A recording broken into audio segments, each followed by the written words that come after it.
Namaste everyone and welcome to another lecture on Srimad Bhagavad Gita. Today we will research chapter 4 verse 29 to 33.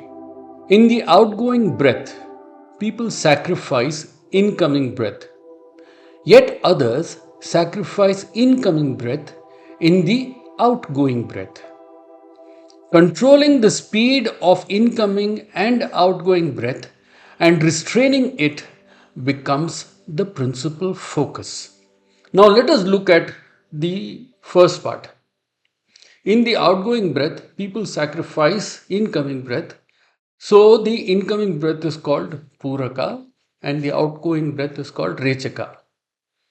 When you sacrifice the incoming breath into the outgoing breath, there is only one place where you can do that, and that is called Kumbhaka. Kumbhaka, as we know, a kumbha is a pot. And there are two places where the sacrifice can happen. One is when the incoming breath is now going to transfer into the outgoing breath, which is the Antara Kumbhaka, and when the lungs are full. So the lungs are full, the Kumbhaka is full, the incoming breath is now merging into the outgoing breath, which becomes the outgoing breath. The second place where we can do the Kumbhaka is when the outgoing breath is getting sacrificed to the incoming breath. So what he is saying is that the Antara Kumbhaka and the Bahira Kumbhaka are two very important places where sacrifice needs to be done. That means these two states where air is either completely in or completely out and there is no movement of air, that state of null, if you can expand it, if you can increase the duration of that state of null, slowly your entire psychosomatic system begins to merge into that particular state. This is the first part.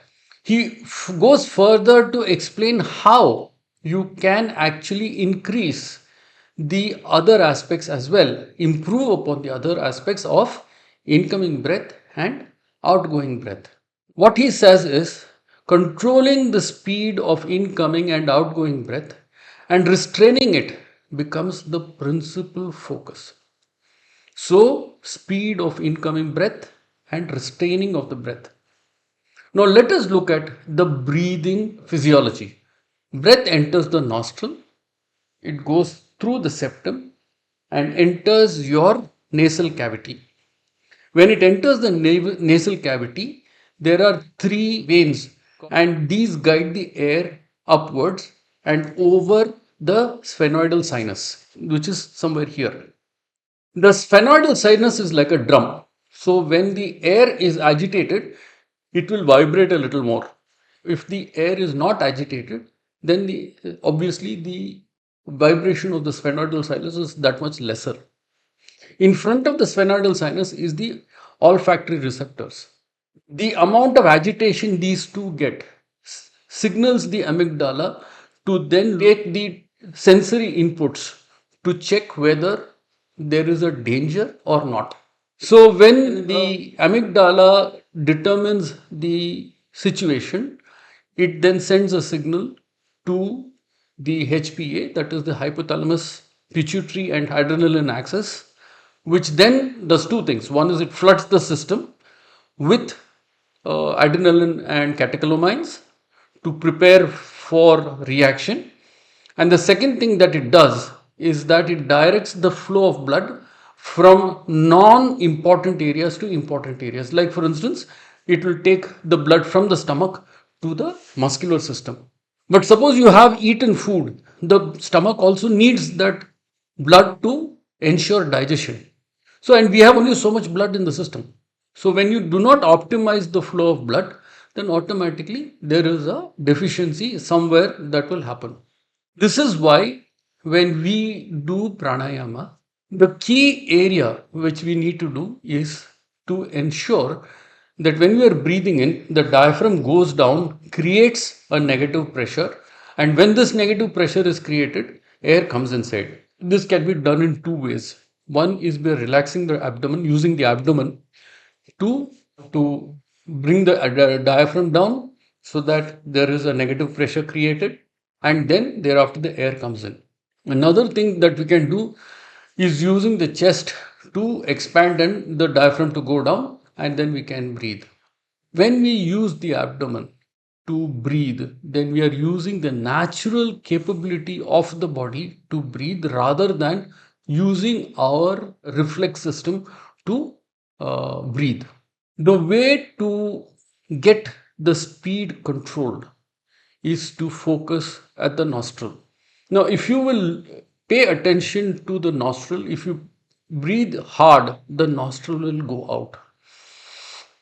However, if you are calm in your breathing and allowing the entire torso to move naturally, there is a balance between the rate of movement of the abdomen, the movement of the diaphragm, the movement of the chest, the intake of air into the lungs, the movement along the throat, the trachea, and you will notice that this nostril will not expand and contract violently. It will just be normal. So if you can do that, and if you can sit quietly and practice that, then that is what he is trying to say here. Controlling the speed of incoming and outgoing breath and restraining it becomes the principal focus. In 30, he says, others regulate food intake or sacrifice vital air in the incoming breath.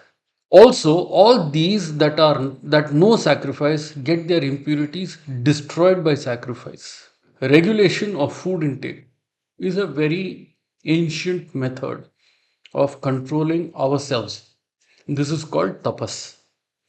So when we regulate the incoming food intake and sacrifice prana, basically what happens is, when do you sacrifice prana? Prana is controlled at that time, it becomes a sacrifice. When you use prajna or awareness to control the movement of prana, then that becomes a sacrifice, because there is an application of awareness to regulate something, and that is called a sacrifice, because you are not allowing yourself to do whatever you would like to do. You're regulating your entire being into something that will add value. So when you do that, that is what he calls, you either regulate food or you can regulate the flow of prana by meditation and by ensuring that the amount of disturbances you have within your body is lowered. That means your state of homeostasis, where your blood pressure, your body temperature, other parameters of balance are at their optimum. Your blood pressure is between 120 and 80. Your pulse is very, very steady. When that happens, automatically your muscles will start relaxing. When your muscles go into deep relaxation, the flow of prana becomes regulated. When the flow of prana gets regulated, then this state happens, the sacrifice of vital air in the incoming breath. Because at that time, when you're in a very deep state of meditation, the amount of air that comes into your body starts reducing. Your entire attention is on bringing your body into homeostasis. The second part is also, all these that no sacrifice get their impurities destroyed by sacrifice. This is an outcome. So far, Sri Krishna has been talking about the input factors. Now he is talking about an outcome. What does he mean by saying that impurities are destroyed by sacrifice? We have the Stula Sharira or the gross body, Sukshma Sharira or the subtle body, and the Karana Sharira. When we are not in a state of homeostasis, or when we are not in a complete state of psychosomatic balance, our muscles are stressed out, or we are constantly in a state of agitation.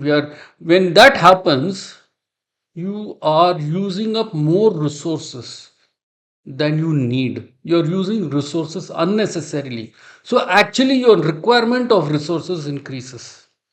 That is the impurity he is talking about. He is saying that if you're not optimized, if your psychosomatic system is not optimized, and you're not in a state of homeostasis, you cannot control the way prana will flow in your body.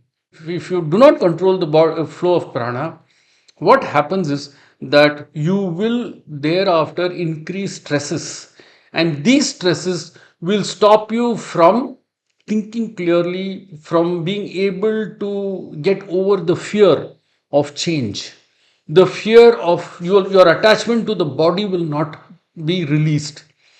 Because every time you look, if you don't look within and clean yourself, your attachment to the body continues to remain, either the physical body or the psychosomatic body. Those that consume the nectar of sacrifice go to eternal Brahman. There is no place in the world for a non sacrificer. How can he find a place in any other? Thus, there are many forms of sacrifice spread across the spectrum of Brahman, which are produced by action. Know them all. Thus, having known them all, one can find liberation. Superior to sacrifice of materials is the sacrifice of knowledge. All action culminates in knowledge. Those that consume the nectar of sacrifice essentially means it's the awareness that I'm letting go my carnal needs, my immediate needs, my physical needs, so that I can aspire to be free from this material world. So every time you sacrifice something, you let it go. I don't want this. You say, I don't want something. You are actually making yourself stronger because you are letting go the attachment to that particular thing. So the more you are able to say, I don't need this, I don't want this, the stronger you are in the way that materiality will affect you. So there are two parts. One is what you need in terms of external needs. That is, I need a house, I need a car, I need a bank balance, etc. After that, as we have seen so far, it is about what we have inside. That is our need to let go the attachment to the body, which is also done in a systematic manner and in stages. Obviously, any form of sacrifice is a sacrifice to the Brahman, and that is acceptable. And the last one here is that superior to sacrifice of materials is the sacrifice of knowledge, and all action culminates in knowledge. What is Śrī Kṛṣṇa trying to say? Superior to sacrifice of materials is sacrifice of knowledge. When we begin to start sacrificing, let us say that first we become minimalist in the way we live. We say, okay, if I need three t-shirts, I won't have 5 t-shirts. If I need shorts and if I need some dresses, I will stay that way. I will stay simple. If I need to eat 3 meals a day, I won't eat 4. Simply reduce the amount that you need in order to survive. Then thereafter, you let go the need for security. After all, most of what we do starts from the need for security, starts from the need for us to have a social life. Reduce the social life. Reduce the need to be connected. Reduce social media. Or stop posting what you're doing in social media, because the minute you stop posting about what you're doing in social media, automatically you become irrelevant. We post on social media because we have to be relevant. Post things which will change others or which you think will make a difference. Of course, one must discriminate between a post which is self aggrandization, that is, I want to display myself, versus one which adds value, like a beautiful sunset or something like that. So one must obviously discriminate, but at the same time, one must not go back and see how many visitors I have got, how many people have read my post, etc. What he is saying here is that the knowledge of sacrifice is I don't need, I don't want, I'm letting go. First is the external world, vijñānamaya kosha, and then you come inward. Slowly from outside, you come inside. And slowly you start reducing the need for sustenance, for everything that will attach you to this body. Because it's not possible to let go the attachment to the body. The key that we have to understand is these 5 verses are completely cognitive. The body is a tool, it is a temple. The cognition of sacrifice is what Śrī Kṛṣṇa is talking about in the 5 verses, which is culminating in the last verse, where he is saying superior to sacrifice of materials is the sacrifice of knowledge. So when you start the sacrifice of materials, first you are sacrificing what you don't want. Thereafter, you start steadily saying, I won't take it back. Once you sacrifice it, automatically sometime it will come back to you. You might very easily say, I won't eat chips or I won't eat fried food. One day you'll go somewhere and you'll eat it. Now, slowly that steady ability to say no will increase.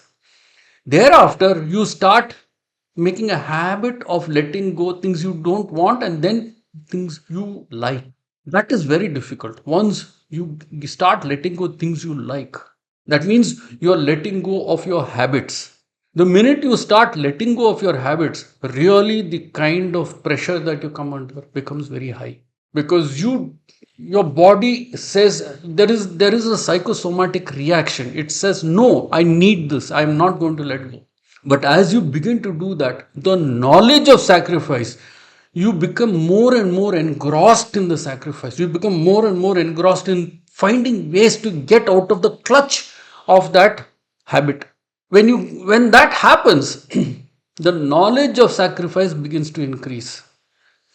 And then slowly, when you release the need, the attachment to the body, which is the final attachment that you will have, then you are not dependent on anything for your existence. You are there. You exist. But you are not troubled by what happens anywhere, either outside or inside you. This is basically what Śrī Kṛṣṇa is trying to say in these 5 verses. I would like to reiterate, yoga is the movement of the self from turbulence to stillness, from cacophony to silence, from a sense of doership or ahankara to inertness or bhasma. Thank you.